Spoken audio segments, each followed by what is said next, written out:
नमस्कार, जय माता दी। मैं हूं आपकी अपनी लाइफ डिजाइनर जीतू आचार्य। छठ तिला एकादशी, एकादशी का व्रत वैसे भी बहुत महत्व होता है। 24 एकादशियों में एक एकादशी होती है छठ तिला एकादशी, जो कि माघ महीने की कृष्ण पक्ष में आती है और ये एकादशी बहुत ही इंपॉर्टेंट होती है। इस एकादशी में ये भी कहा जाता है कि यहाँ इस एकादशी का व्रत करने से स्वर्ण यानी सोना दान करने के बराबर होता है, कन्या दान करने के बराबर होता है और तो और आपके पापों से मुक्ति का रास्ता भी इस एकादशी के माध्यम से जाता है।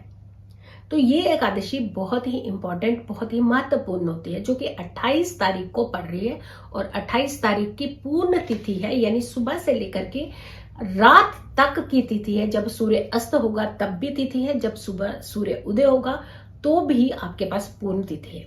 नियम पूर्ण करने से पहले कभी भी कोई भी व्रत सफल नहीं होता है, ये ध्यान रखिएगा, क्योंकि हर व्रत के अंदर कुछ नियम होते हैं, उन्हें जरूर पूरा करना चाहिए। अगर आप उन नियमों को तोड़ते हैं तो आपके व्रत में सफलता की गुंजाइश कम होने लगती है। अब नियमों की जहां बात आती है तो स्टेप स्टेप करके हम आगे बढ़ते जाते हैं, आपको बताते जाते हैं किन चीजों का आपने खास करके ध्यान रखने की जरूरत होती है। पहली बात होती है कि जब सूर्य अस्त हो दशमी का, तो वहीं से आपको भोजन त्याग देना चाहिए। मांस मदिरा का, लहसुन का सेवन नहीं करना चाहिए, क्योंकि जो पड़ाव होता है वहीं से शुरू होता है। सूर्य अस्त और सूर्य उदय, इन्हीं दो चीजों का बहुत खास महत्व होता है किसी भी व्रत के पालन करने में। तो दशमी तिथि से ही, जब सूर्य अस्त हो दशमी तिथि का, उसके बाद से आपने भोजन का त्याग कर देना है, मांस मदिरा नहीं लेनी है।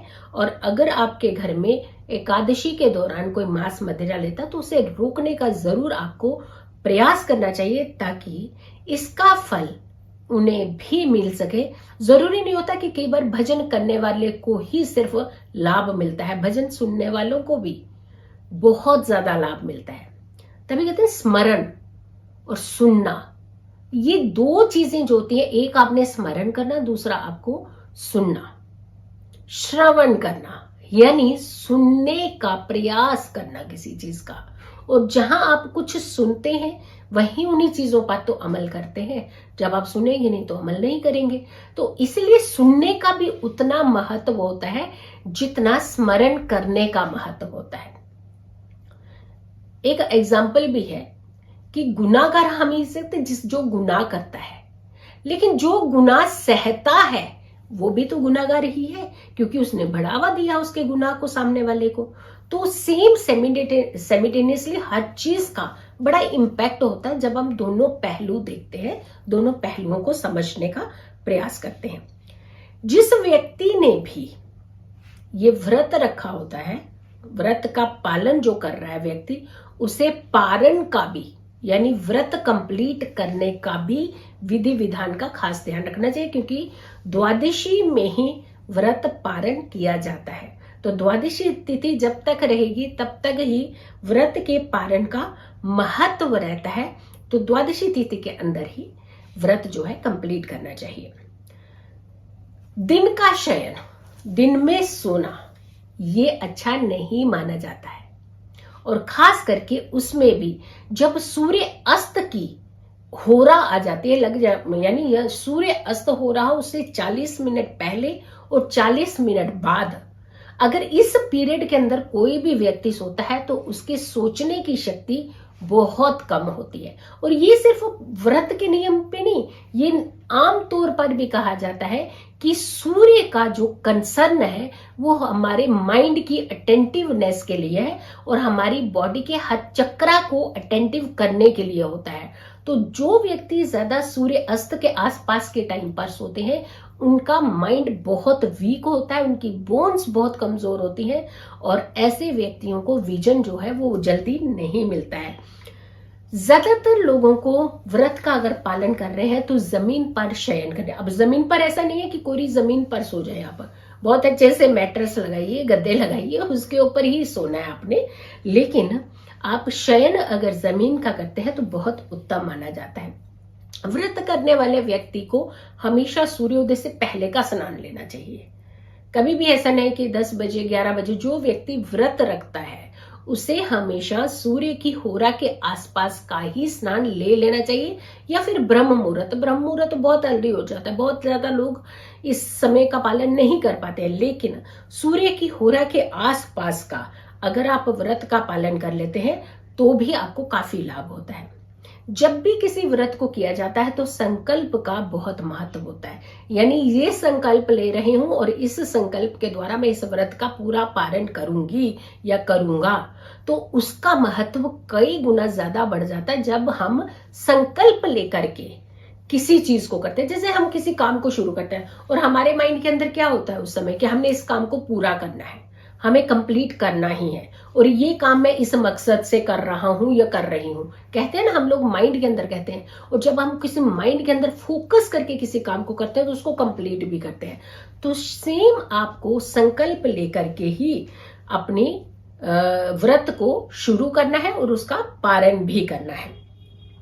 कथा जरूर पढ़नी चाहिए, खास करके आपको मंत्रों के जाप जरूर करने चाहिए, भगवान विष्णु की आराधना जरूर करनी चाहिए, श्री कृष्ण के मंत्रों के जाप करने चाहिए आपको, और ओम का उच्चारण करना चाहिए कि ब्रह्मांड की शक्ति भी आपके पास आती है जब आप किसी भी व्रत को करते हैं। निराहार रह करके व्रत करना है, लेकिन फलाहार आप व्रत में शामिल कर सकते हैं। ब्रह्मचर्या का पालन करना बेहद जरूरी होता है। अब एकादशियों की जब बात आती है तो एकादशी तिथि, पूर्णिमा तिथि और खास करके अमावस्या तिथि, इन तिथियों के अंदर खास करके कहा जाता है कि नए नवेले शादीशुदा जो जोड़े होते हैं उन्हें आपस में संबंध नहीं बनाने चाहिए, क्योंकि ये समय होता है, ये बड़े बदलाव के समय होते हैं। तो यहाँ कभी स्थिति आर होती है, कहीं पार होती है, तो ये समय से हमेशा बचाव करना चाहिए ताकि आपके घर में एक उत्तम संतान पैदा हो। कभी भी व्रत करने वालों को किसी के प्रति द्वेष नहीं रखना चाहिए, किसी को नहीं सताना चाहिए, किसी के लिए मैल नहीं रखना चाहिए, कभी किसी की चुगली निंदा नहीं करनी चाहिए, किसी को परेशान करने का कोई भी रास्ता इख्तियार नहीं करना चाहिए। अगर आप इनमें से किसी एक चीज, वाद विवाद नहीं करना चाहिए, गाली नहीं निकालनी चाहिए, गलोच नहीं करना चाहिए, यानी ये चीजें जो व्यक्ति करते हैं व्रत के दौरान, तो उन्हें भगवान भी आकर के अगर सामने आकर के भी खड़े हो जाएंगे तो भी वरदान नहीं देते हैं, क्योंकि ये व्रत खंडित करने के तरीके होते हैं कि अगर आपने एक व्रत किया, सात्विकता से व्रत किया, श्रद्धा से किया, लेकिन उसके बाद उसे खंडन भी कर दिया, क्योंकि ये सारे विधि विधान जो होते हैं यही आपके व्रत को सफलता की तरफ लेकर के जाते हैं, ना कि आपको विफलता की तरफ लेकिन अगर आप ये कर्म करेंगे तो आप विफलता की तरफ जाते हैं, ना कि सफलता की तरफ। तो ऐसे में आपने इन चीजों का ध्यान रखना है, किसी का भी नुकसान करने का प्रयास आपने नहीं करना चाहिए। अब आती है बात कि इसके अलावा दान का महत्व होता है। अब दान में भी खास करके ये कहा जाता है कि जब छठ तिला एकादशी की बात आ रही है तो तिल का दान का ज्यादा महत्व होता है। अब तिल दान करने से भी आपके शारीरिक और आपके मानसिक रोग जो होते हैं वो दूर होते हैं। तो आपको ऐसे टाइम पर तिल का दान जरूर करना चाहिए, और खास करके जब आप पारण करते हैं द्वादशी पारिस का, तो द्वादशी के समय में जो भी आप दक्षिणा, दान, अन्न दे रहे हैं उसके साथ आपने तिल का दान भी जरूर करना है। तो देखा आपने, नियमों का पालन करेंगे तो आप अपने व्रत को सफल बनाएंगे, और नियमों से हटेंगे तो सफलता से दूर रह जाएंगे। तो इसीलिए जिस भाव से हम किसी भी काम को करते हैं हमें रिजल्ट उसी भाव से मिलता है, क्योंकि आपकी भाव के अंदर है आपकी सफलता की कुंजी। यानी अगर आपने जिस भाव से व्रत को पूरा किया है उसी भाव से आपको रिजल्ट मिलना होता है, और अगर भाव के अंदर है, आपके कॉन्फिडेंस के अंदर है, आपकी नियत के अंदर है आपकी सफलता, आपकी सक्सेस की चाबी, तो सोचिए सबसे पहले बदलने की क्या जरूरत है, आपको अपने भाव।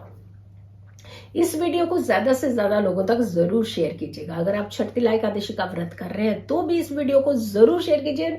अगर आप नहीं भी कर रहे हैं तो हर उस व्यक्ति तक इस वीडियो को पहुंचाइए जो ये व्रत करते हैं या फिर घर में कोई एक भी सदस्य इस व्रत को करता है, ताकि बाकी लोग भी इन चीजों का पालन कर सके। एकादशी का व्रत एक ही करेगा, लेकिन अगर घर के सारे सदस्य इन नियमों का पालन करेंगे तो उन्हें भी बहुत ही उत्तम रिजल्ट मिलता है और उत्तम सफलता मिली है। खुश रहिए, स्वस्थ रहिए, पॉजिटिव रहिए। अगर आप लोगों ने अभी तक मेरे चैनल को सब्सक्राइब नहीं किया तो जरूर कीजिएगा। वीडियो ज्यादा से ज्यादा लोगों तक शेयर कीजिएगा और मेरी आने वाली वीडियो का इंतजार कीजिए। तब तक के लिए नमस्कार।